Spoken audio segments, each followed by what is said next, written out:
प्रभु यीशु मसीह के नाम में आप सभी को मैं शालोम कहता हूँ। प्रभु यीशु मसीह के नाम की तारीफ़ करता हूँ कि प्रभु यीशु मसीह ने मुझे आज शाम फिर मौका दिया है कि मैं प्रभु यीशु मसीह के वचन में से कुछ बातों को आपके बीच में रखने पाऊँ। मैं अपने प्रभु यीशु मसीह का आज शाम के लिए बहुत धन्यवाद देता हूँ। प्रभु का नाम मुबारक हो। प्रभु यीशु मसीह के नाम की तारीफ़ हो कि प्रभु यीशु मसीह ने आज शाम फिर मौका दिया है। प्रभु का नाम मुबारक हो। और इससे पहले कि मैं आगे बढ़ूं, मैं बाइबल में से एक आयत को पढ़ना चाहता हूं, और वो आयत है रोमियो की किताब, उसका 7 अध्याय, रोमियो 7, उसकी मैं पहली आयत से पढ़ रहा हूं। आप अपनी बाइबल में देख सकते हैं रोमियो की पुस्तक, उसका 7 अध्याय कि प्रभु का वचन यहाँ पर क्या कह रहा है। प्रभु के वचन को हम पढ़ने जा रहे हैं। आप अपनी बाइबल में देख सकते हैं। हे भाइयों, क्या तुम नहीं जानते, मैं व्यवस्था के जानने वालों से कहता हूँ कि जब तक मनुष्य जीवित रहता है तब तक उस पर व्यवस्था की प्रभुता रहती है, क्योंकि विवाहित स्त्री व्यवस्था के अनुसार अपने पति के जीते जी उससे बंधी है। परंतु यदि पति मर जाए तो वह पति की व्यवस्था से छूट गई। इसलिए यदि पति के जीते जी वह किसी दूसरे पुरुष की हो जाए तो व्यभिचारिणी कहलाती है। परंतु यदि पति मर जाए तो वह उस व्यवस्था से छूट गई, यहाँ तक कि यदि किसी दूसरे पुरुष की हो जाए तो भी व्यभिचारिणी ना ठहरेगी। वैसे ही हे मेरे भाइयों, तुम भी मसीह की देह के द्वारा व्यवस्था के लिए मरे हुए बन गए कि उस दूसरे के हो जाओ जो मरे हुए में से जी उठा, ताकि हम परमेश्वर के लिए फल लाएं। प्रभु अपने वचन के पढ़े जाने पे आशीष दे। इसी के साथ मैं एक आयत और पढ़ना चाहता हूँ। आप अपनी बाइबल में देख सकते हैं इफिसियों की पत्री, इफिसियों की पुस्तक निकालेंगे और उसका मैं पढ़ना चाहता हूँ 4 अध्याय, इफिसियों 4, और उसकी 10वीं आयत से हम पढ़ेंगे कि प्रभु का वचन यहाँ पर क्या कह रहा है। 10वीं आयत से, और जो उतर गया वह यही है जो सारे संसार से ऊपर चढ़ भी गया कि सब कुछ परिपूर्ण करे। उसने कुछ को प्रेरित नियुक्त करके, कुछ को भविष्यवक्ता नियुक्त करके, कुछ को सुसमाचार सुनाने वाला नियुक्त करके, और कुछ को रखवाला और उपदेशक नियुक्त करके दे दिया, जिससे पवित्र लोग सिद्ध हो जाएं और सेवा का काम किया जाए और मसीह की देह उन्नति पाए। प्रभु अपने वचन के पढ़े जाने पे आशीष दे। आइए दुआ करें। प्रभु यीशु मसीह, आपका बहुत धन्यवाद देते हैं। यीशु मसीह, इन वचनों के पढ़े जाने पे प्रभु जी आप आशीष उंडेलें प्रभु, जिससे कि हम आपको देखने पाएँ, आपके वचन के अनुसार अपने जीवन को चलाने पाएँ। प्रभु जी, आप जो कहना चाहते हैं प्रभु अपने वचन के मार्फत समझाएं, अपनी आत्मा उंडेलें, अपने वचन के ज़रिए हमें सिखाएं। प्रभु मैं आपका बहुत धन्यवाद देता हूँ यीशु मसीह। आपके नाम की तारीफ़ करता हूँ, आपके नाम की बढ़ाई करता हूँ, प्रशंसा करता हूँ, जय जयकार करता हूँ, स्तुति करता हूँ, क्योंकि आप सारे आदर सारी महिमा के योग्य हैं। प्रभु जी, आपसे प्रार्थना है कि आज शाम हमसे बात करें। प्रभु यीशु मसीह के नाम में मांगते हैं, आमीन। प्रभु का नाम मुबारक हो। प्रभु यीशु मसीह के नाम की तारीफ़ हो। प्रभु यीशु मसीह के नाम की बड़ाई हो, प्रशंसा हो, जय जयकार हो, स्तुति हो, क्योंकि वो सारे आदर सारी महिमा सारे धन सारी शक्ति के योग्य हैं। प्रभु का नाम मुबारक हो। ना प्रभु का धन्यवाद हो कि आज शाम फिर प्रभु ने हमें एक बार और मिलने का फजल प्रदान किया है कि हम प्रभु यीशु मसीह के वचन में से कुछ बातों को देखने पाएँ। मैं विश्वास करता हूँ कि हमारा प्रभु कल आजीवन एक से हैं, ना बदलने वाले प्रभु हैं, और जो कहते हैं वो करते हैं। प्रभु का नाम मुबारक हो। आज शाम मैं एक बात आपके बीच में रखना चाहता हूँ, और मेरा विषय है church order and 5 for ministry. Church order और 5 प्रकार की सेवकाई। नाउ आपने इसके बारे में कई बार सुना होगा, कई चीज़ों को सुना होगा, लेकिन आज मैं एक दूसरे ढंग से आपके बीच में रखना चाहता हूँ, जिससे कि मैं प्रभु के वचन को आपको दिखाने पाऊँ। नाउ मैं और विश्वास करते हैं कि हमारा प्रभु यीशु मसीह जो कल आजीगानुक एक सा है, जो ना बदलने वाला प्रभु है, वो जो कल और पुराने नियम में यहोवा था, वो आज के युग में प्रभु यीशु मसीह है। वो जो खुदा जो यहोवा के रूप में कार्य कर रहा था, यहोवा के रूप में उसने सृष्टि की, ना प्रभु यीशु मसीह के रूप में उसने लहू बहाया, और आज पवित्र आत्मा के रूप में, आज वो वचन के रूप में, आज के संदेश के रूप में हमारे बीच में कार्य भी कर रहा है, और अपने वचन के ज़रिए हमें सिखा रहा है, अपने वचन के ज़रिए हमें बता रहा है कि वो प्रभु यीशु मसीह हमसे क्या चाहता है। ना इस बात को समझने की कोशिश कीजिए कि जो आज का संदेश है, जो आज हमारे युग में जो संदेश आया हुआ है, जो भाई ब्रैनम के द्वारा जो संदेश आया गया है, ना इस बात को याद रखिए, ये वो सर्वसिद्ध है जिसकी बाट हम जो रहे थे। क्योंकि बाइबल में लिखा है कि जब सर्वसिद्ध आएगा तो अधूरा मिट जाएगा। इसका मतलब सर्वसिद्ध का आना इस बात का सबूत है कि अधूरा मिट जाएगा, और जब अधूरा मिट जाए ना, इसका मतलब है कि वो प्रभु आ रहा है। और हम विश्वास करते हैं कि हमारे युग में उसकी आमद हो चुकी है। वो आज सर्वसिद्ध उतर के आ चुका है और वो अधूरा मिटा रहा है, और मैं एक महीने में कह सकता हूँ वो अधूरा मिट चुका है। और इस बात को समझ लीजिए कि हर विगाड़ जो इफिसियुस से लेकर और जो लौदीकिया कलीसिया काल, जो 7 कलीसिया काल हैं, ये जो बिगाड़ के जो एज आए हैं, ये जो 7 कलीसिया कालों में जो बिगाड़ हुआ है ना, उन बिगाड़ों में इस सुधारक की ज़रूरत थी। उस बिगाड़ में एक सुधारक की आवश्यकता थी कि वो कोई सुधारक आए और अपने वचन के मार्फत हमें समझाए। प्रभु का नाम मुबारक हो। ना इस बात को समझने की कोशिश कीजिए कि जितने पौलुस के बाद आए वो सब रिफॉर्मर थे, लेकिन भाई ब्रैनम और पौलुस ही 2 प्रॉफिट हैं। बाकी जितने बीच में आए, ये 5 जो आए दूत, ये एक रिफॉर्मर थे। इनके पास एक छोटी सी रोशनी थी जो एक लेकर आए। लेकिन अगर देखा जाए कि जो पौलुस जैसा सेवक ना कोई दूसरा कोई नहीं आया, लेकिन आज के युग में भाई ब्रैनम ने जब कहा कि मैंने वही प्रचार किया जो भाई पौलुस ने किया, ना उस बात को समझने की कोशिश कीजिए। ये कैसे पता चला कि पौलुस एक नबी है? ये कैसे पता चला? ना क्या पौलुस एक प्रेरित नहीं? वो कहता है क्या मैं भी एक प्रेरित नहीं हूँ?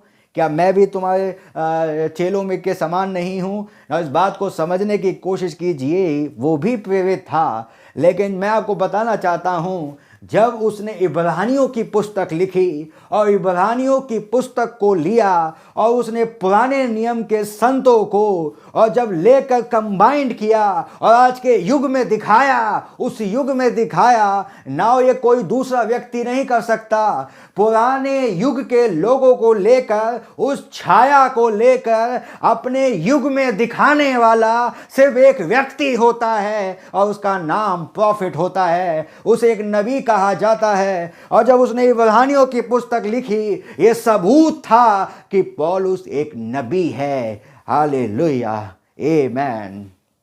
पौलुस एक नबी है और वो नबी के रूप में कार्य करा। ना इस बात को समझिए। उसके बाद इनेनियस है, बहुत और भी आए हैं, मार्टिन कोलंबा, लूथर, वेस्ली। ना इस बात को समझने की कोशिश कीजिए। ये 5 जो हैं, जो उसके बाद आए हैं, ये 5 रिफॉर्मर हैं, ये 5 संदेश वाहक हैं। But this is not a profit. ये प्रॉफिट नहीं है, ये एक संदेश वाहक हैं जो एक रोशनी को लेकर आए। लेकिन जब 7वां युग आता है और वो 7वें की आमद होती है, जब वो 1909 में वो 7वां जन्म लेता है ना, इस बात को समझने की कोशिश कीजिए। ये नबी है, इस बात को याद रखिए। और बाइबल कहती है, पहली कलीसिया काल का दूत कह रहा है, क्या कह रहा है? कि जब सर्वसिद्ध आएगा तो अधूरा मिट जाएगा। इसका मतलब पौलुस के समय में भी वो कहना चाह रहा है कि जो सर्व सिद्ध, आप जो बिगाड़ आएगा उसके बाद जो सर्व सिद्ध आएगा तो जो अधूरा है वो मिट जाएगा, और अधूरा जब मिट जाएगा तो वो सर्व सिद्ध आ जाएगा। प्रभु का नाम मुबारक हो। नाउ ये बिगाड़ के एज थे, हम जानते हैं। नाउ प्रभु आपको बरकत दे। नाउ मैं एक विषय प्रचार करना चाहता हूँ, और वो विषय है मेरा चर्च ऑर्डर। नाउ इस बात को याद रखिए कि भाई ब्रैनम की जो मिनिस्ट्री है, भाई ब्रैनम की जो सेवकाई है, वो एलिया की सेवकाई है। भाई ब्रैनम की जो सेवकाई है वो मूसा की भी सेवकाई है। भाई ब्रैनम ने सिर्फ एलिया का काम नहीं किया, भाई ब्रैनम ने मूसा का भी काम किया है। भाई ब्रैनम सिर्फ एलिया बन के नहीं आए, भाई ब्रैनम ने मूसा की मिनिस्ट्री को भी निभाया है। ना समझने की कोशिश कीजिए। आप कहेंगे कैसे? भाई ब्रैनम ने, एलिया का काम क्या होता है? एलिया का काम होता है कि बिगड़े को सुधारे। ना बिगड़े रूप को सुधारने को एलिया कहा जाता है। लेकिन जब हमें निकालने की बात आती है कि हमें किसी स्थान से निकाल कर बाहर लाया जाए, ना वो एलिया नहीं करता है, वो मूसा की मिनिस्ट्री होती है। कि मूसा ने जैसे लोगों को मिस्र देश से निकाला, ना इस बात को समझने की कोशिश कीजिए। आज हमारे युग में भी भाई ब्रैनम के जरिए हमें आज उसने डिनोमिनेशन से, ना इन चर्चों से, इस अधूरे से निकाला कि हम उस सर्व सिद्ध में आ जाएं। प्रभु का नाम मुबारक हो। तो दूसरे शब्दों में कि जब आज हमें कोई बिगाड़ दिखे, जब आज हमें कोई ऐसा बिगाड़ दिख जाए, तो आज एक ही जगह मिलेगी जहां सुधार पाया जाएगा, और वो होगा उस समय का नबी। ना बाइबल में लिखा है, इस बात को याद रखिए, बाइबल में लिखा है, और बाइबल कहती है कि जब एलिया आता है तो वो सुधारेगा। मलाकी में लिखा है कि वो आएगा तो सुधारेगा। तो एलिया की मिनिस्ट्री क्या थी? सुधारने की। लेकिन एक बात सोचिए कि अगर कोई बिगाड़ ही ना हो, पौलुस के युग में तो सब ठीक चल रहा था। पौलुस के युग में तो बाद में आप जानते हैं इफिसियंस में क्या क्या गड़बड़ हुई, वो बात की बात है। लेकिन जब प्रेरित काम कर रहे थे, जब यीशु मसीह के नाम में बपतिस्मा दिया जा रहा था, तमाम प्रकार के काम हो रहे थे, सब कुछ बढ़िया चल रहा था, सब बढ़िया था। लेकिन क्या जाने क्या गड़बड़ हो गई, बीच में अंधेरे काल आ गए। ये क्यों आए हैं? ये क्यों आए हैं? एक बात को सोचिए कि अगर कोई बिगाड़ ही ना हो तो सुधारक की जरूरत क्या है? ये इसलिए हुआ है कि कोई सुधारक आने वाला था। अब वो सुधारक आके क्या करेगा जब कोई बिगाड़ ही ना हो? तो ये 7 कलीसिया कालों में जो बिगाड़ हुआ, ना आज के युग में वो सुधार होने जा रहा है। और उसी का सुधार आज मैं ये मैसेज देना चाहता हूँ। और आज मेरा पूरा मैसेज, जो जिस मैसेज के बिहाफ पर मैं बोल रहा हूँ, वो है अदृश्य मिलाप। आज मैं इस संदेश से आपके बीच में कुछ बातों को रखने जा रहा हूँ। ध्यान से सुनिएगा ना, इस बात को समझिए। यह पौलुस कह रहा है, पहली कलीसिया काल का दूत कह रहा है। और भाई ब्रैनम ने कहा, ये जो रोमियो की पुस्तक है, ये जो रोमियो की पुस्तक में पौलुस बोल रहा है ना, इस बात को जानिए कि मत्ती, मरकुस, लूका, यूहन्ना, प्रेरितों के काम, ये सब पुस्तकें हैं।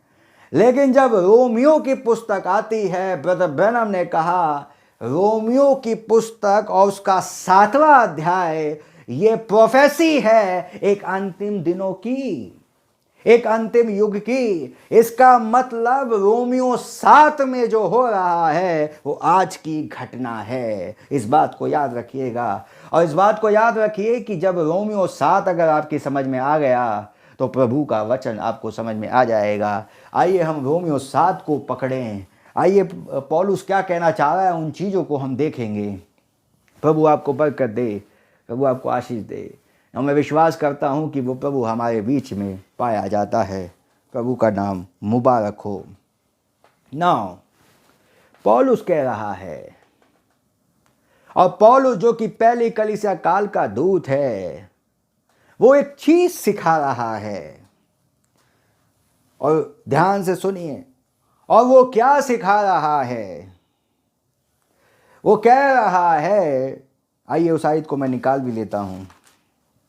वो कह रहा है, हे भाइयों, क्या तुम नहीं जानते मैं व्यवस्था के जानने मैं हे भाइयों, क्या तुम नहीं जानते कि मैं व्यवस्था के जानने वालों से कहता हूं कि जब तक पुरुष मनुष्य जीवित है तब तक उस पर व्यवस्था प्रभुता करती है। ना इस बात को सोचिए कि यहाँ पर पौलुस एक जिक्र कर रहा है, यहाँ पर पौलुस एक बात को जिक्र कर रहा है। और कौन सी बात का जिक्र कर रहा है? एक रिलेशनशिप का। यहाँ पौलुस एक बात को जिक्र कर रहा है और वो है रिलेशनशिप। नाउ पौलुस बता रहा है एक स्त्री और पुरुष की बीच की बात, एक स्त्री और पुरुष की बात, एक परिवार की बात को वो बता रहा है कि जब तक पति जीवित है, नाउ स्त्री एक व्यवस्था से बंधी हुई है कि वो दूसरे पति नहीं कर सकती। अगर वो ऐसा करती है तो पौलुस के अनुसार, जैसा पौलुस कह रहा है, वो व्यभिचारिणी ठहरती है। इस बात को याद रखें। इसका मतलब बहुत जरूरी है कि हर वो स्त्री अपने पति के प्रति वफादार रहे। क्योंकि मैं आपको एक चीज बताना चाहता हूं, ध्यान से सुनिएगा। कोई भी स्त्री जो आज के संदेश पर विश्वास करती है और आज के संदेश पर यकीन करती है, जब तक उसका पति जीवित है वो दूसरी शादी नहीं कर सकती। सुन लीजिए कान खोलकर, ये बाइबल की व्यवस्था है। जब तक कोई दूसरी शादी नहीं हो सकती। अरे मैंने डिवोर्स ले लिया, मैं दूसरी शादी करूंगी, अब मैं दूसरी शादी कर लूंगी भाई, अब मेरा डिवोर्स हो गया। नहीं कर सकती मेरी बहन, नहीं हो सकती। अरे भाई वो अच्छा आदमी नहीं है, वो बेकार है, वो कुछ भी हो, तुम बंधी हो। मुंह पे बोल रहा हूं मैं, तुम बंधी हुई हो, चाहे वो कैसा भी हो, तुम्हें उसके साथ रहना ही पड़ेगा।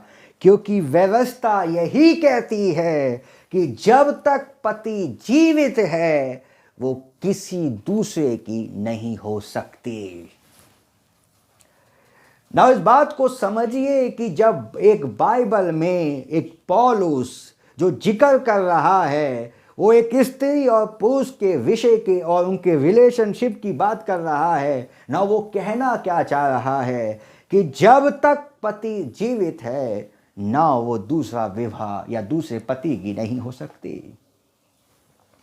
क्यों नहीं हो सकती? मैं तो करूंगी। तुम जाओ, व्यवस्था के बाहर जाओ, वचन के बाहर जाओ, वो तुम्हारी मर्जी है, लेकिन वचन के अनुसार यही है ना। उस बात को समझिए। बाइबल में जब यीशु मसीह से पूछा गया, क्या मूसा ने आज्ञा नहीं दी कि तलाक लेकर अलग हो जाएं? ना यीशु मसीह कहते हैं, ये सच बात है कि मूसा ने आज्ञा दी, लेकिन तुम्हारे बाप दादाओं की कठोरता के कारण ऐसा बोला, लेकिन आरंभ से ऐसा नहीं था। Think of that.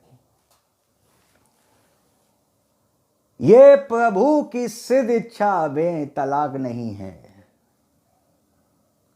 प्रभु की सिद्ध इच्छा में तलाक नहीं है भाई। क्यों नहीं है? ये बाइबल कह रही है भाई।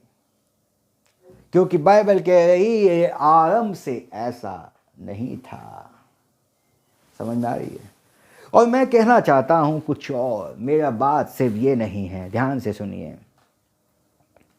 यहां पौलुस सिर्फ एक पारिवारिक रिलेशन की बात नहीं कर रहा, इसका एक दूसरा पहलू है क्योंकि रोमियो 7 आज की भविष्यवाणी है। इस बात को याद रखिए मैं क्या बोल रहा हूँ। नाउ इस बात को याद रखिए कि ये जो बात जिक्र कर रही है, ये जो बात जिसके विषय में पौलुस बता रहा है, ये कौन सी बात है। ना इस बात को समझिए कि पौलुस कौन सी विषय की बात कर रहा है, कौन से वचन की बात समझा रहा है। ना इस बात को समझिए कि पति जो होता है, भाई ब्रैनम ने कहा, वो एक पास्टर को दर्शाता है, और पत्नी जो होती है वो कलीसिया को दर्शाती है। इसका मतलब जो चर्च है, इसका मतलब जो कलीसिया होती है, वो एक फैमिली है। ना इस बात को समझिए, वो एक फैमिली है। और जब तक उस पति के अंडर में, अगर उससे उसकी विवाहित है, अगर वो उस पास्टर के साथ बन चुकी है, वो बार बार पास्टर चेंज नहीं कर सकती। ये बाइबल का नियम है भाई। आप कहेंगे पास्टर बदलने में क्या जाता है, वो कोई प्राकृतिक पति तो ही ना है भाई। ये बाइबल का नियम है भाई, मेरे भाई, ये बाइबल का नियम है। जब तक आप दूसरी शादी नहीं कर सकते, जब तक आप ऐसा नहीं कर सकते, जब तक वो जीवित है ना। वो अलग केस है कि पास्टर अगर भटक जाए, वो अलग केस है कि व्यक्ति भटक जाए, वो अलग केस है कि भैया उसकी वचन में ही वो भटक गया और वो वचन से ही आउट हो गया ना, वो अलग चीज़ है। लेकिन अगर वो जीवित है और जीवित होते हुए आज इस चर्च में, कल उस चर्च में चली गई ना, ये क्या है, व्यभिचार है भाई। ये मैं नहीं बोल रहा, ये वचन बोल रहा है। क्योंकि चर्च नबी ने समझाया है, ये एक फैमिली है, एक फैमिली है चर्च। एक हस्बैंड है, एक वाइफ है ना। इस बात को याद रखिए कि पास्टर सिर्फ कलीसिया के पति को दर्शाता है और कलीसिया स्त्री को दर्शाती है, वास्तव में नहीं लेकिन दर्शाती है। ओरिजिनल पति तो प्रभु यीशु मसीह है, और जिसकी आज दुल्हनें पाई जाती हैं ना। इस बात को समझिए कि प्रभु ने जब आपको किसी पति के साथ जोड़ा, आपको किसी पास्टर के साथ जोड़ा ना, वो आपका पति है। और जैसे सांसारिक रीति पे आप बंधी हुई हैं, आत्मिक रीति पे भी जब तक वो जीवित है, अगर वचन से आउट हो गया वो अलग केस है, लेकिन जब तक वो जीवित है वो आपका हस्बैंड है भाई, कलीसिया का पति है मेरे भाई। समझने की कोशिश कीजिए। वचन से आउट हो गया ना, अनदर केस। इस बात को समझिए, इस बात को प्रचार कर रहा हूँ, ध्यान से सुनिएगा पूरा डिटेल में। इसका मतलब ये जो चर्च ऑर्डर है, इसमें एक क्लू मिल गया। और क्लू क्या है? क्लू ये है कि अगर कोई स्त्री, कोई चर्च मेंबर इस पति को, जो उसका पास्टर है, छोड़कर दूसरे पति के पास चली जाए, उससे भी मन भर गया, अब तीसरे के पास चले जाए, उससे भी मन भर गया, अब चौथे के पास चली जाए, पांचवा, छठा, सातवां, आठवां चर्च ही बदलने में लग जाए ना, मैं मुंह पे बोलता हूं, तुम बांझ हो जाओगी, तुम कभी बच्चा पैदा नहीं कर पाओगी। आत्मिक रीति पे बोल रहा हूं, समझ में आ रही है? एक आत्मिक रीति पे बोल रहा हूं, तुम बांझ रहोगी बहन, भाई, जो भी आत्मिक रीति पे सुन लीजिए। क्योंकि प्रभु ने तुम्हें एक के विवाहित के बंधन में बांधा है। क्या हम 10 पास्टर नहीं कर सकते? नहीं कर सकते, सुन लीजिए, नहीं कर सकते। क्या हम इस पास्टर का भी बीज नहीं ले सकते और इसका भी नहीं ले सकते? बीज मीन्स वचन। क्या वचन इसका भी, उसका भी, इसका भी, सबका बीज हम नहीं ले सकते? प्रभु ने तुम्हें कौन सा पति दिया है, ये बताओ, ये बताओ, ये सिखाओ और जवाब दो। अदृश्य मिलाप से प्रचार कर रहा हूं, आओ मेरे से पूछो, बताता हूं भाई, पूछो आके। और एक दिन एक व्यक्ति ने मुझे बोला, अरे ब्रदर ये शिक्षा आपकी ठीक नहीं है, 10 जगह सुनने में आप बोलते हो कि 10 जगह की सुनने वाला व्यक्ति। आओ अदृश्य मिलाप से प्रचार कर रहा हूँ। कभी पढ़ा है मैसेज? कभी मैसेज पढ़ा आपने? पढ़ा होता तो ये सवाल नहीं करते भाई। समझ में आ रही है? एक सोचिए कि अगर एक स्त्री अभी इस पति के साथ रहे, फिर 2 महीने, 2 महीने के बाद उसके साथ रहे, फिर तीसरे के साथ रहे, फिर चौथे के साथ रहे, फिर वापस उसी के पास आ जाए, ये क्या चक्कर है भाई? ये चक्कर कुछ नहीं है, ये व्यभिचार है। और मैं आपसे भी कहूँगा भाई, ऐसी स्त्री को आप रखे भी मत फिर अपने पास। समझ में आ रही है? ऐसी चर्च मेंबर की बात कर रहा हूँ जो 10 जगह घूमता हो और वापस बाद में आके आपके पास ही आ जाए, पैर पकड़ ले, वो कभी नहीं टिक पाएगा। समझ में आ रही है? वो कभी नहीं टिक पाएगा, वो कभी नहीं टिकेगा, क्योंकि वो उसकी आदत है।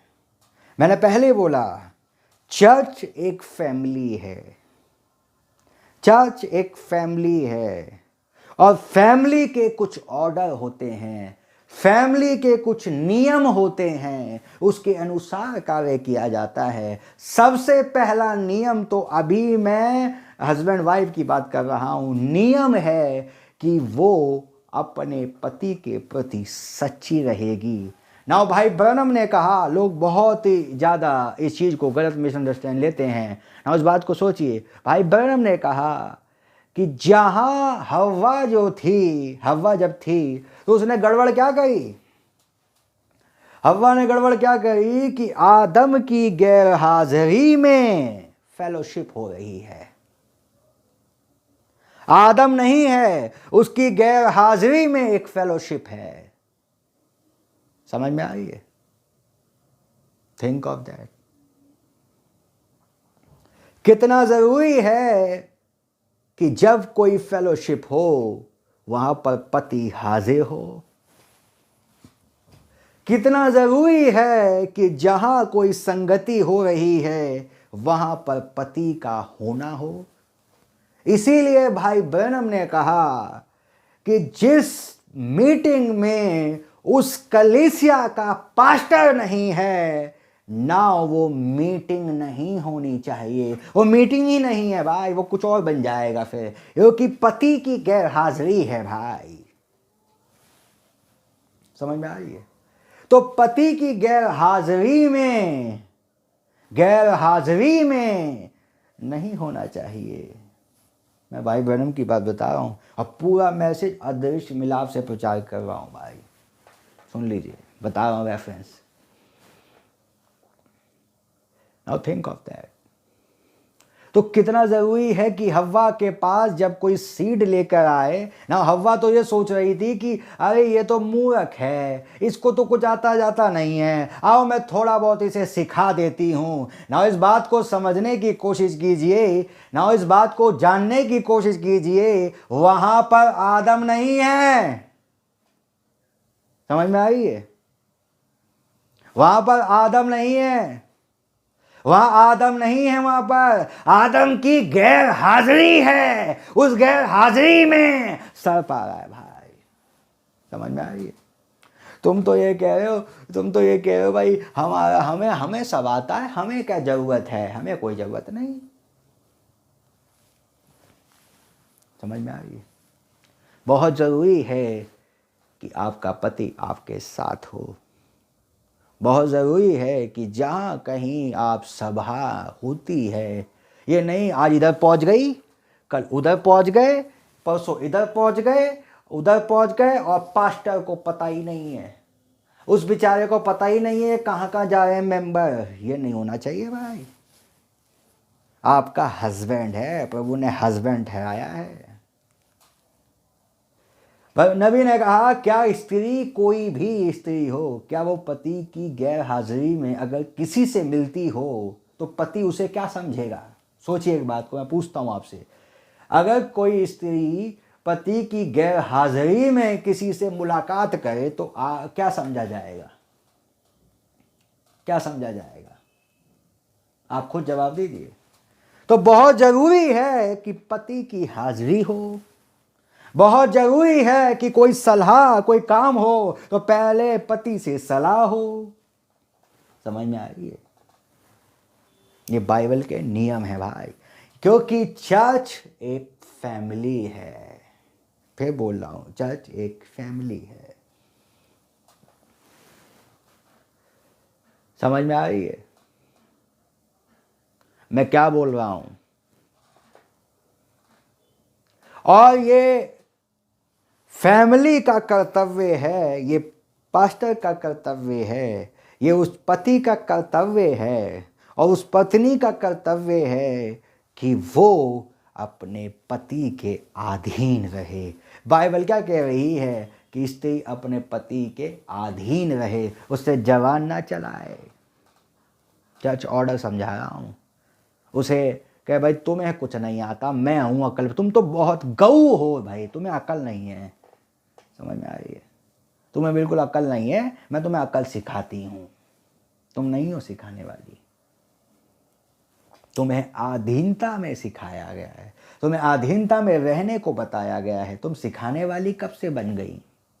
सिखाने वाली तो एक हब्बा बन गई थी और उसके बाद क्या हुआ उसका आप अच्छी तरह जानते हैं। तो बहुत ज़रूरी है, बहुत ज़रूरी है कि जहाँ कहीं सभाएं में आप जाते हैं आपके पास्टर की अनुमति होनी चाहिए। ये मैं बात पब्लिक में प्रचार कर रहा हूँ।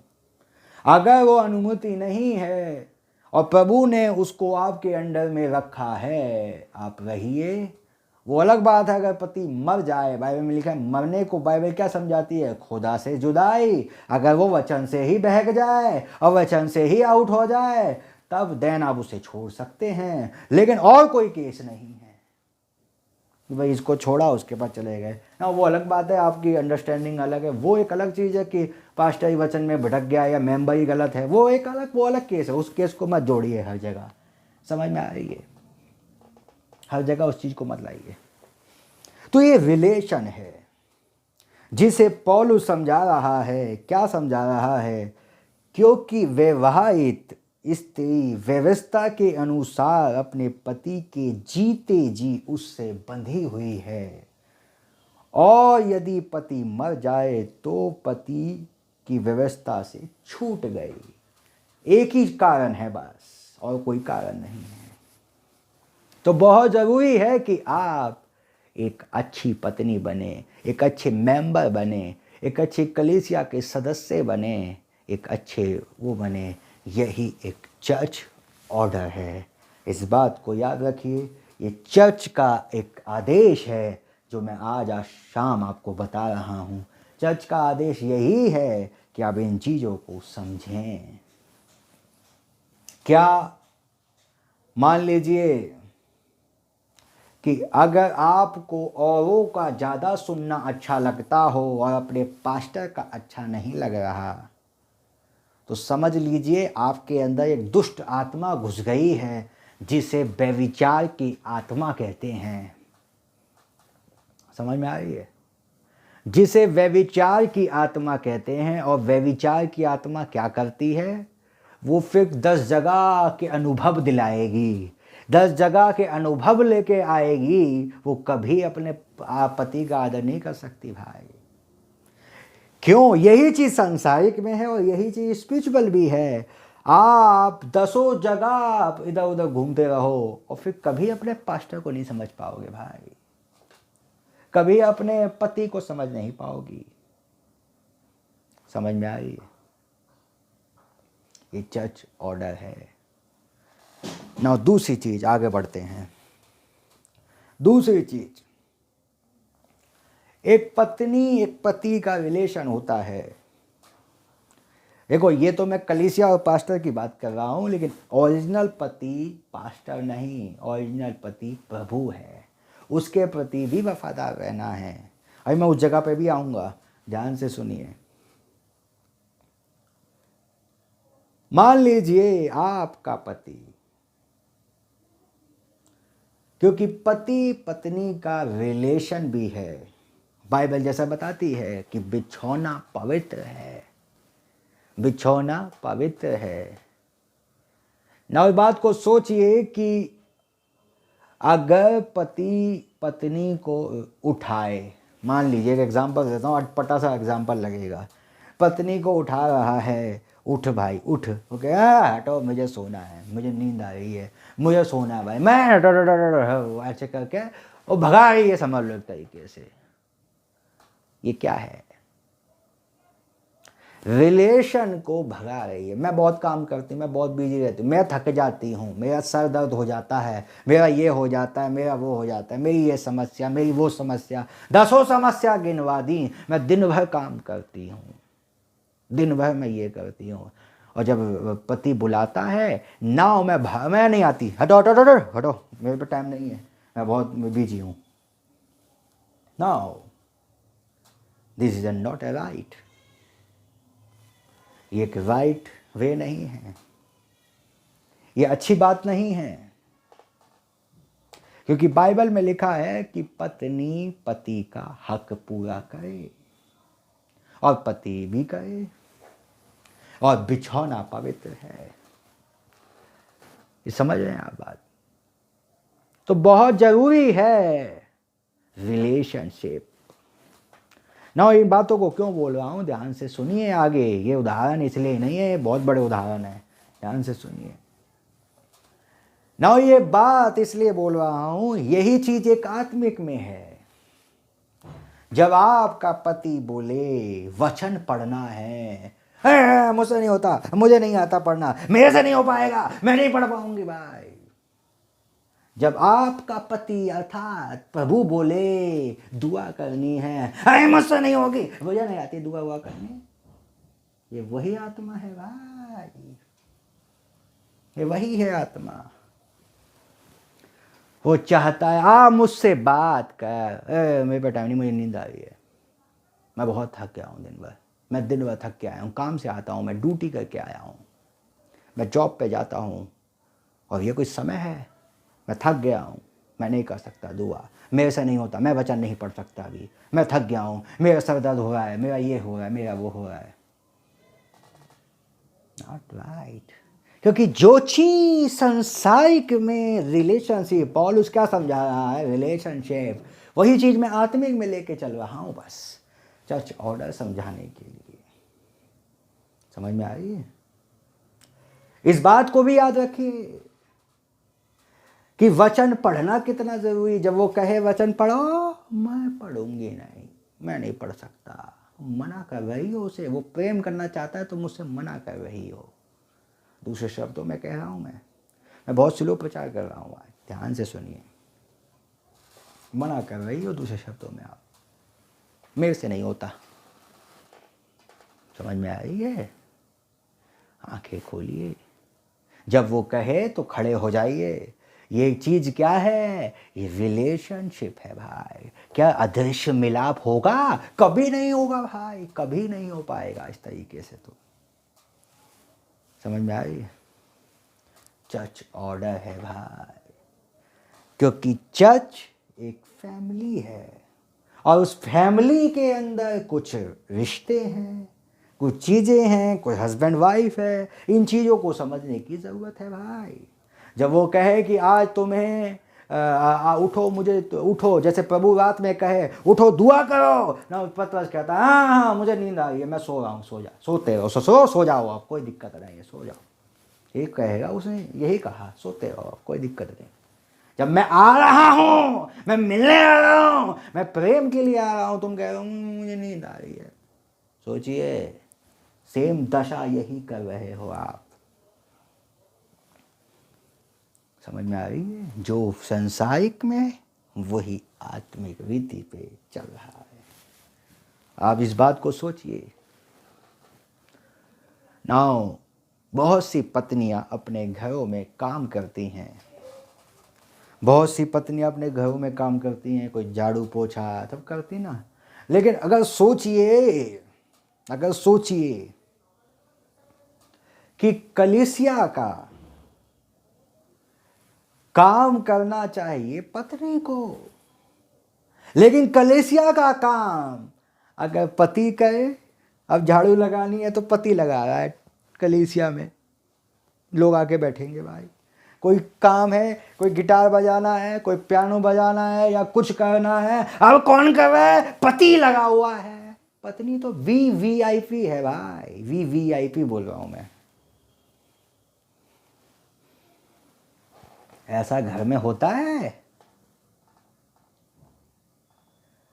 क्या? कोई पति अपने घर में जिसके लिए उसे शादी की है, जिसके लिए वो आई है ना, उसका फर्ज क्या है, उसका काम क्या है, उसे प्रभु ने क्या ठहराया? घर की जिम्मेदारी ठहराई है, घर की चीज़ें ठहराई हैं। अब वो घर की चीज़ें छोड़कर अब वो राजा की तरह कुर्सी पे बैठे और तीर लगा रहे काम पे, तो भाई ये क्या होगा? ये जोरू का गुलामी तो होगा भाई। ये चर्च ऑर्डर नहीं है। चर्च ऑर्डर क्या है? कि पत्नी काम करे। और ये पति का काम नहीं है झाड़ू लगाना चर्च में। ये पति का काम नहीं है कि घर में चर्च में कोई खराबी हो गई तो जाके चर्च का वो देखेगा भाई, हाँ भाई क्या हो गया।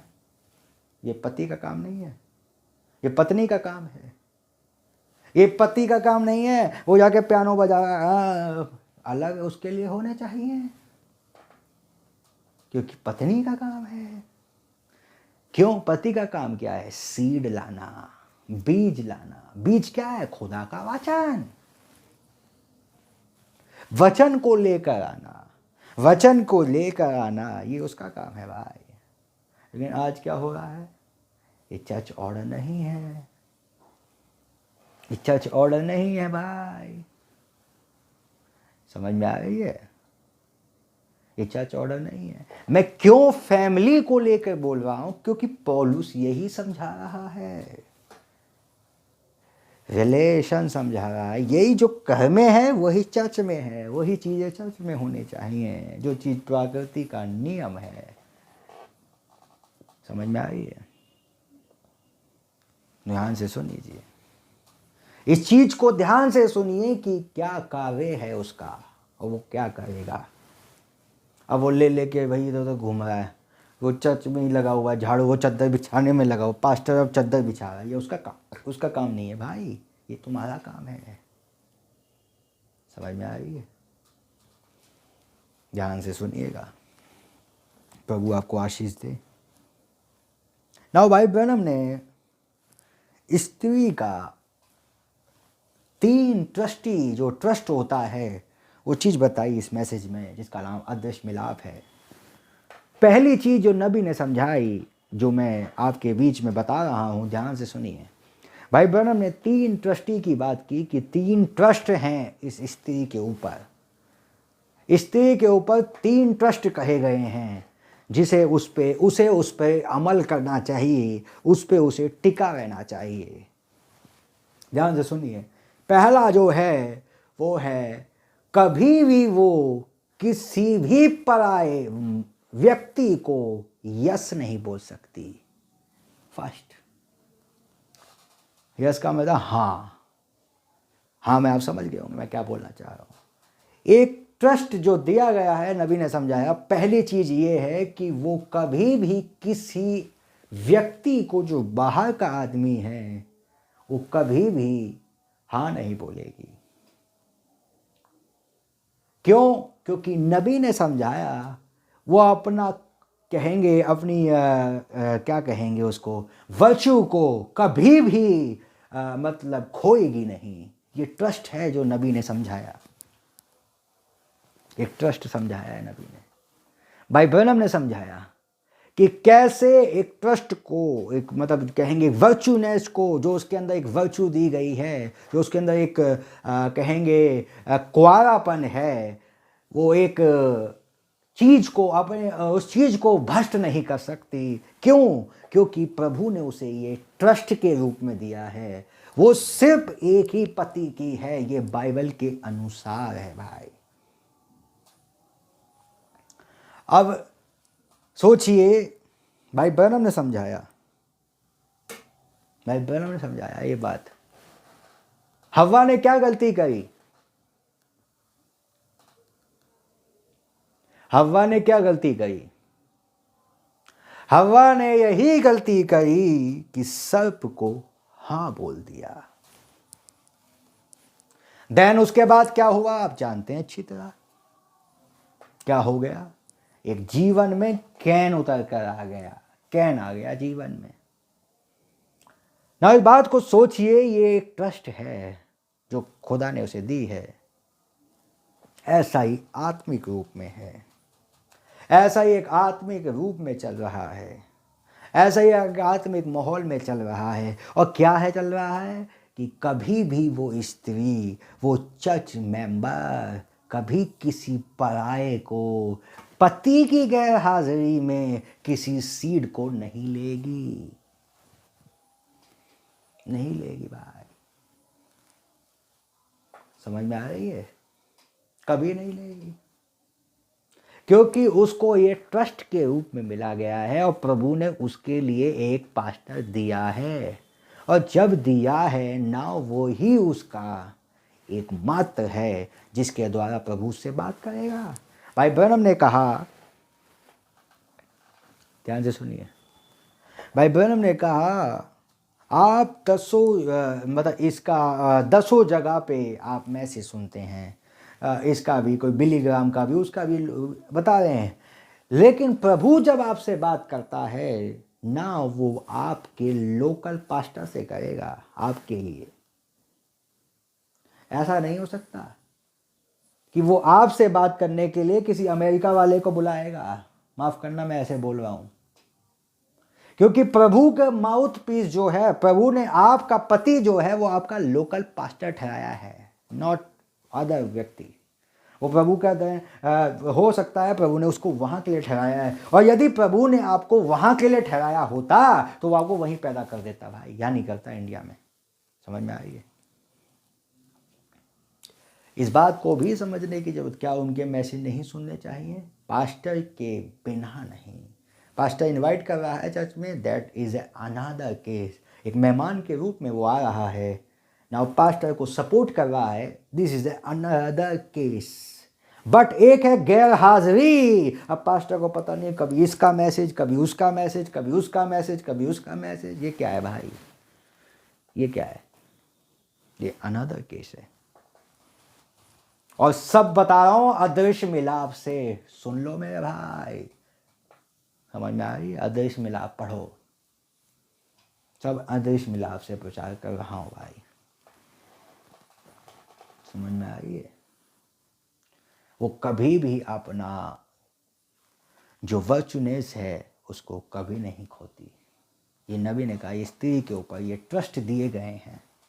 नाउ सेकंड है जिसे कहा जाता है, नबी ने कहा, उसे कहा जाता है कि उसे पता होना चाहिए कि वो एक स्त्री है। उसे पता होना चाहिए कि वो एक स्त्री है। उसे कैसे लोगों के बीच में बर्ताव करना है। जब मान लीजिए बहुत सारे आदमी खड़े हैं, वहां कैसे बर्ताव करना है ये उसे पता होना चाहिए, क्योंकि वो एक स्त्री है। ना भाई ब्रैनम ने कहा, एक स्त्री एक आदमी को स्माइल भी ना दे, स्माइल मीन्स हंसे भी ना, ये नबी ने बोला भाई ब्रैनम ने बोला है कि एक स्त्री को एक क्या कहते हैं, किसी व्यक्ति के लिए, किसी आदमी के लिए एक स्माइल भी नहीं देनी चाहिए एक तरीके से, क्योंकि बीज रखा है भाई, बीज है। Think of that. नाउ मैं एक चीज हमेशा अपने जीवन में फॉलो कर रहा हूं मैं, और आगे भी करता रहूंगा। मैं कभी भी किसी स्त्री से हाथ नहीं मिलाता, अब नहीं मिलाता। जब मुझे नहीं पता था ना मैं मिलाता था, लेकिन मैंने अपने जीवन में एक चीज फॉलो की, और वो कौन सी आयत से फॉलो की? जब पौलुस कहता है, और यहाँ लिखा है कि कोई पुरुष स्त्री को ना छुए, ये बाइबल की आयत है ना। यहां पर भाई ब्रैनम कह रहे हैं कि स्माइल भी ना करे, तुम हाथ मिलाने की बात कर रहे हैं। कहाँ ले जाओगे बचान, कहाँ ले जाओगे? मैं थोड़ा दूर रहता हूँ भाई, क्या मिला नहीं सकते भाई? देखो अपना अपना कल्चर है, विदेश में सब एक दूसरे से मिलाते हैं, अपने अपने मिलाते हैं, और इंडिया में भी मिलाते हैं। लेकिन मैं अपने लिए इस बात को बोल रहा हूँ, मैं आपके ऊपर थोप नहीं रहा कि आप भी ऐसा करो, लेकिन ये मेरी वर्चुनेस है, ये कहूँगा मेरी एक बिल्कुल कहूँगा मुझे अच्छा लगता है कि मैं ना मिलाऊँ, ये मेरा ऊपर है। और एक स्त्री को यह सोचना चाहिए कि उसे किस तरीके से बिहेव करना है, उसे किस तरीके से आदमियों के बीच में रहना है, उसे किस तरीके से बिहेव करना है, ये नबी ने समझाया है भाई। अब मान लीजिए आदमी बैठे हैं, उनके बीच में हा हा हु हो रही है और ये भी हंस रही है, क्या दिखा रही हो बहन, क्या दिखा रही हो बहन जी? स्माइल भी नहीं होनी चाहिए, स्माइलिंग पासिंग ओवर नहीं होना चाहिए, पास नहीं होना चाहिए, एक गलत मैसेज नहीं जाना चाहिए, थिंक ऑफ दैट, नहीं जाना चाहिए। एक गलत मैसेज अगर चला गया बीज आ जाएगा, समझ में आ रही है? नहीं जाना चाहिए। ये 2 ट्रस्ट मैंने बताए हैं, 3 है, तीसरे पे भी आऊंगा अभी। इस बात को सोचिए, इस बात को सोचिए। मैं सिद्धता में बोल रहा हूं भाई, बिल्कुल मैं इस चीज को क्लियर बता रहा हूं। आदर्श मिलाप पढ़ लीजिएगा, इसलिए बोल रहा हूं। भाई ब्रह्म ने कहा एक स्त्री की सबसे अच्छी जगह जो उसे दी गई है वो उसका किचन है, वो उसका किचन है। वो अपने किचन में रहे ना, वो उसका वर्क है। आदमियों के बीच में बैठना, बीच में घुस जाना, इधर से आया इधर से घुस गए बीच में, ये नहीं होना चाहिए। ये उसको पता होना चाहिए कि वो एक स्त्री है, उसको पता होना चाहिए कि मैं एक स्त्री हूं।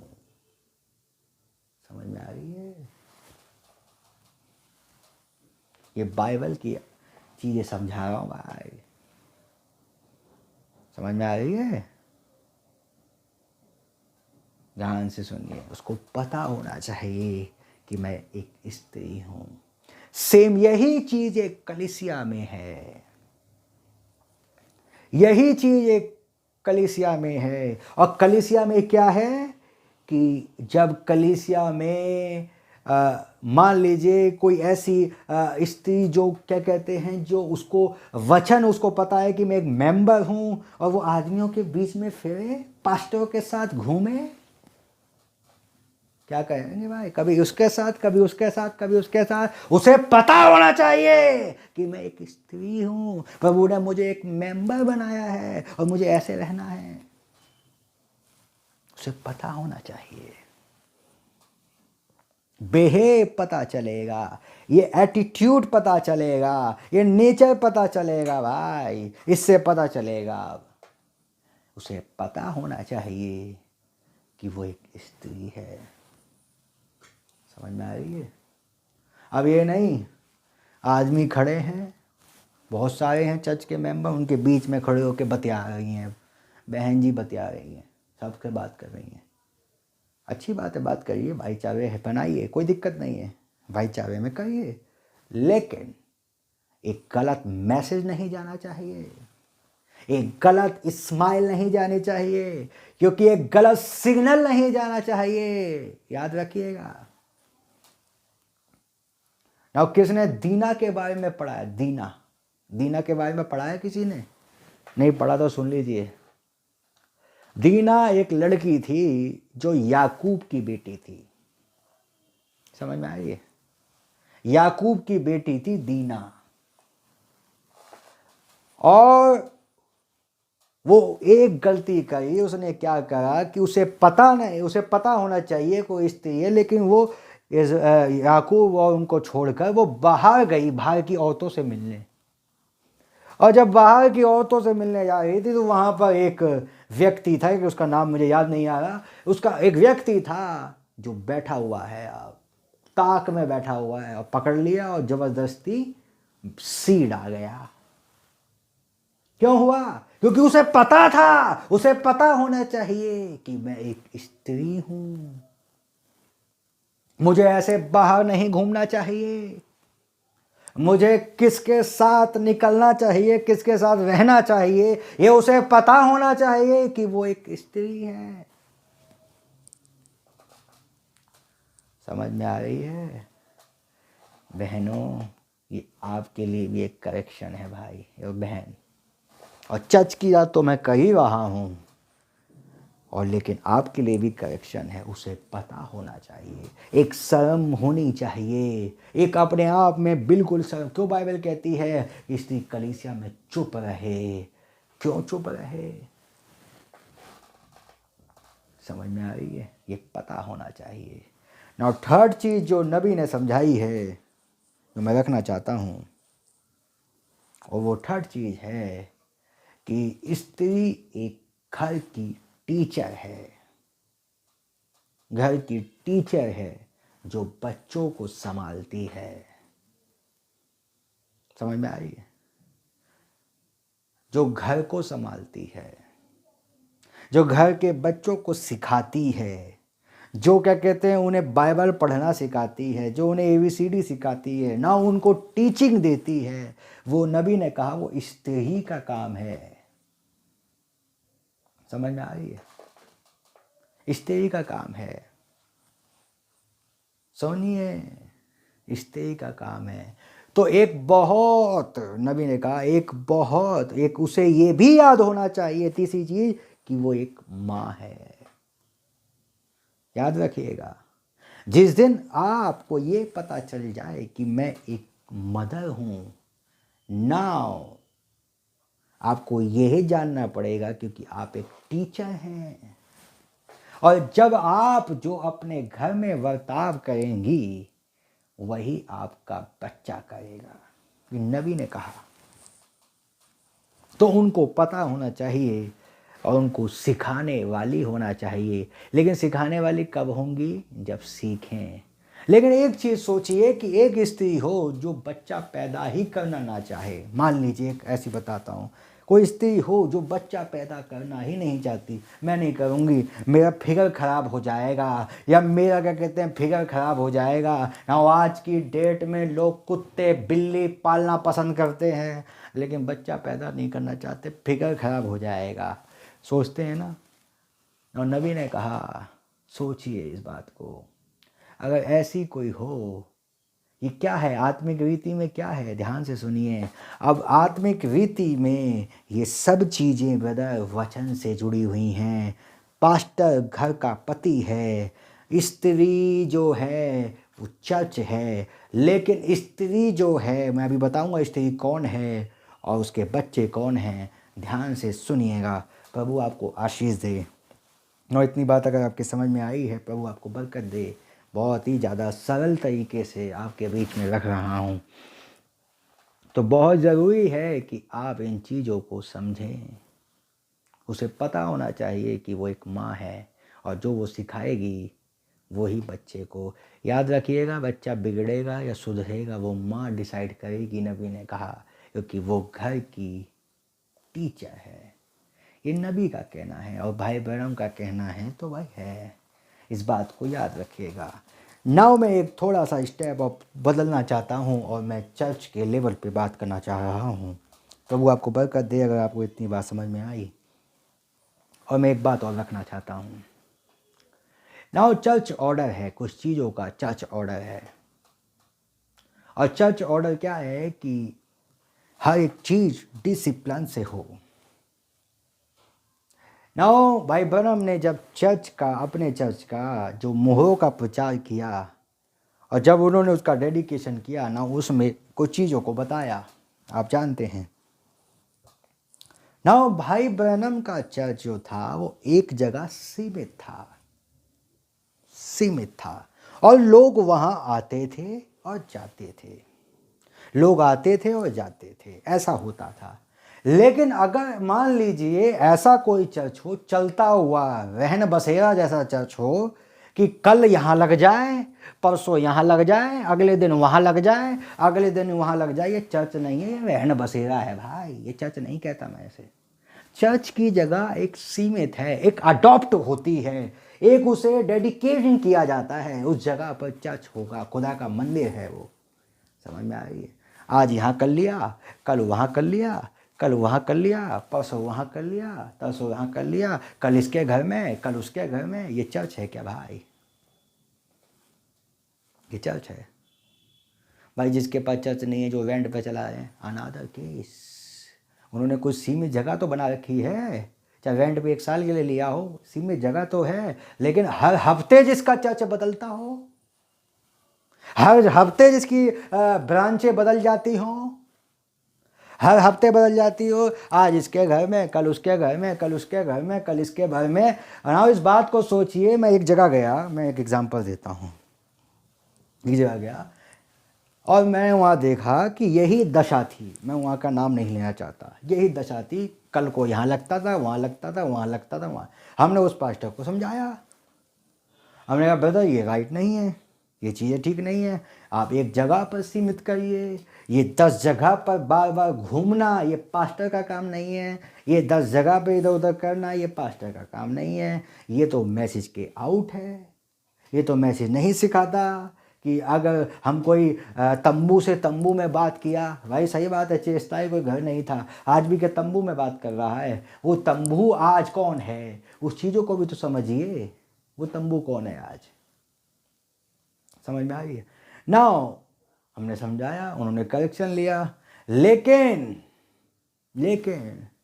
अब वो करेक्शन जो है, जो लिया गया, प्रभु उस भाई को पर कर दे। बट लेकिन ये चीज़ सोचिए कि अगर वो यही करता रहे, इस तंबू से उस तंबू में, इस घर में उस घर में, इस घर में, कभी संडे वहाँ चला गया, संडे वहाँ चला गया, संडे वहाँ चला गया, ये वचन पूरा नहीं कर रहे मेरे भाई, ये वचन पूरा नहीं हो रहा। समझ में आ रही है? यहां पर वचन पूरा नहीं हो रहा, ये चर्च ऑर्डर नहीं है। फिर क्यों? क्योंकि चेष्टा, कोई जगह नहीं होगी तो कोई सिस्टम नहीं होगा, कोई सिस्टम नहीं होगा तो कोई चर्च ऑर्डर नहीं होगा, और कोई चर्च ऑर्डर नहीं होगा तो कोई खुदा का आत्मा नहीं आएगा, और कोई खुदा का आत्मा बास नहीं करेगा। तुम सिर्फ फॉर्मेलिटी के लिए हर संडे मिलोगे और घर चले जाओगे बस, और जीवन में कुछ नहीं होगा। क्योंकि अकॉर्डिंग द बाइबल ऑफ, इस बात को समझिए, अकॉर्डिंग द बाइबल ये जो चीज़ें हैं ये फॉलो करनी पड़ेंगी। भाई बहनों ने समझाया कि जब व्यक्ति चर्च में आता है उसे कैसे आना चाहिए। चर्च में आ गए, आके बैठ जाइए, इधर उधर मत देखिए, अरे वो क्या कर रहा है भाई। बहुत से लोग चर्च जाते हैं सिर्फ लड़कियां देखने, माँ बाप लोग, ये लड़की अच्छी लग रही है, अपने लड़के के लिए सही है, इसको भाई रख लो, विचारों में रखो। चर्च किस लिए जा रहे हो? लड़की देखने। समझ में आई? लड़की देखने। अब इस बात को सोचिए कि आपको किस तरीके का होना चाहिए, आपको किस तरीके से चलना चाहिए। आपको चर्च में जब जाके नवीन का इधर उधर मत देखो भाई, प्रभु के वचन को देखो, प्रभु की वाणी को देखो, और प्रभु के वचन के अनुसार चलो, और जो प्रभु कहे वो करो। देन पास्टर आएगा, देन सॉन्ग लीडर आएगा, एक आत्मा में उन्नति होगी। लेकिन ये जब सिस्टम बनेगा कैसे? जब कोई तो जगह पे सीमित हो, जब बनेगा। समझ में आ रही है? अब प्रभु आपको आशीष दे। मैं बहुत ही ज़्यादा स्लो तरीके से आज बात कर रहा हूँ कि मैं आप लोगों को अच्छे तरीके से समझा पाऊँ। प्रभु आपको आशीष दे। और अगली चीज़ जो मैं दिखाना चाहता हूँ वो ये है, सॉन्ग लीडर को किस तरीके से सॉन्ग लीडिंग करनी चाहिए, किस तरीके से डीकन होने चाहिए, ये सब चीज़ें आप जानते हैं। और हर साल एक डीकन का इलेक्शन होता है, ये आप जानते हैं। ये नहीं कि एक को बना दिया वो हमेशा वही रहेगा, ये कहाँ है भाई, ये इलेक्शन होंगे दोबारा। समझ में आ रही है? 1 साल के बाद इन चीज़ों को याद रखें, इन चीज़ों को परखें, इन चीज़ों को जानें, इन चीज़ों को लेकर चलें। ये चर्च ऑर्डर है भाई, कि जब कभी आपको ये लग जाए कि ये जो वचन जो बोला जा रहा है ना, इस बात को याद रखिए, सबसे बड़ी बात ये है कि आप अपने पति के प्रति वफादार हों। सबसे बड़ी बात ये है कि आप अपने पति के प्रति वफादार हों। और जब आप वफादार होते हैं ना, वो प्रभु आपसे बात करता है और अपने वचन के ज़रिए आपको लेके आता है, क्योंकि वो आपको आशीष जब देगा तो वो आपके अनुसार नहीं देगा। वो आपको आशीष तभी दे सकता है जब आप उसके वचन के मुताबिक होंगे। इस बात को याद रखिए, इस बात को समझने की कोशिश कीजिए कि वो आपके अनुसार आशीष नहीं देगा, वो वचन के अनुसार आपको आशीष देगा भाई। इस बात को याद रखें, इन चीज़ों को समझें कि प्रभु का वचन क्या कह रहा है, प्रभु क्या कहना चाह रहा है। ना इस चीज़ों को याद रखें। ना मैं एक दूसरे पार्ट पे आना चाहता हूँ जिसे 5 फॉर मिनिस्ट्री कहते हैं। ना चर्च ऑर्डर मैंने एक छोटे से फॉर्म में एक चीज़ों को रखा है। मेरा बोलने का मकसद ये है, सेम यही मकसद है कि आप प्रभु के प्रति वफादार हों। ना प्रभु का धन्यवाद हो। ना मैं एक चीज़ और रखना चाहता हूँ और वो है 5 फॉर मिनिस्ट्री। ना नबी ने कहा ये जो 5 फॉर मिनिस्ट्री है, 5 प्रकार की जो सेवकाई है, ये चर्च की सेवा के लिए है। और ये जो चर्च की सेवा के लिए है, ये जो 5 प्रकार की सेवकाई है, ये होनी चाहिए। नो मैं आपसे पूछता हूं, क्या आपके यहाँ 5 प्रकार की सेवा है? और अगर सेवा है तो गॉड ब्लेस यू, अगर नहीं है तो बाइबल आयत कह रही है कलीसिया सिद्ध नहीं हो सकती। उसने किसी को प्रेरित, किसी को भविष्यवक्ता, किसी को क्या कहते हैं टीचर, किसी को इवेंजलिस्ट, पास्टर नियुक्त करके दे दिया। समझ में आ रही है? तो ये 5 प्रकार की जो सेवा है, ये कलीसिया की उन्नति के लिए है। और 5 प्रकार की सेवा किस चीज़ को दर्शा रही है? ना ये पत्नी को दर्शा रही है। ये पत्नी जो है, ये कलीसिया की ये सेवा है, जो काम करते हैं। और जो मेंबर है, कॉमन मेंबर है, ये बच्चे हैं। और जो पति है वो पास्टर है। इस बात को याद रखिए भाई, इन बातों को याद रखें। तो एक फैमिली मैं समझा रहा हूँ, एक किस तरीके की एक चर्च फैमिली है, किस तरीके से एक चर्च ऑर्डर होता है। जैसे आप अपने घरों में एक फैमिली देखते हैं, ऐसे ही सेम ये एक चर्च है भाई। सेम ऐसे ही एक चर्च होता है। ये कलीसिया का पति अर्थात पास्टर, वो पास्टर है, लेकिन जो सेवकाइयाँ हैं वो पत्नियाँ हैं, और जो मेंबर है वो बच्चे हैं, जो इन दोनों से के मिलने से बच्चे पैदा हुए हैं। प्रभु आपको बरकत दे भाई। समझ में आ रही है? अब आप सोचिए, बिना 5 फॉर मिनिस्ट्री के, बिना 5 प्रकार की सेवा के, जब अगर 5 प्रकार की सेवा ना हो, अगर वो स्त्री ना हो, तो बच्चे कहाँ से लाओगे? बच्चे कहाँ से लाओगे? हवा से लाओगे क्या? क्योंकि स्त्री जो है वो सेवा है, काम करती है भाई। ना स्त्री सिर्फ काम करने के लिए शादी नहीं होती, वो इसलिए शादी होती है कि वो एक सीड को लेकर आए, एक बीज को लेकर आए ना। ये जो 5 प्रकार की सेवा है, ये पत्नी है, और ये जो पति है ये पास्टर है, और ये सीड, इन दोनों के मिलने से बच्चे आते हैं भाई, बच्चे आते हैं। समझ में आ रही है? आपके कुछ समझ में आ रही है? इन चीज़ों को समझ में आ रही है? ये वचन का काम है भाई, ये वचन समझा रहा हूँ। इसलिए 5 फॉर मिनिस्ट्री होनी चाहिए। क्या प्रचारक होना चाहिए? हाँ जी। क्या इवेंजलिस्ट होना चाहिए? हाँ जी। क्या टीचर होना चाहिए? हाँ जी। क्या अपोस्टल होना चाहिए? हाँ जी। ये कहाँ फॉलो हो रहा है आज? और जब तक ये नहीं है, कोई उन्नति नहीं है। सीड आएगा कहाँ से भाई? सीड आएगा ही नहीं।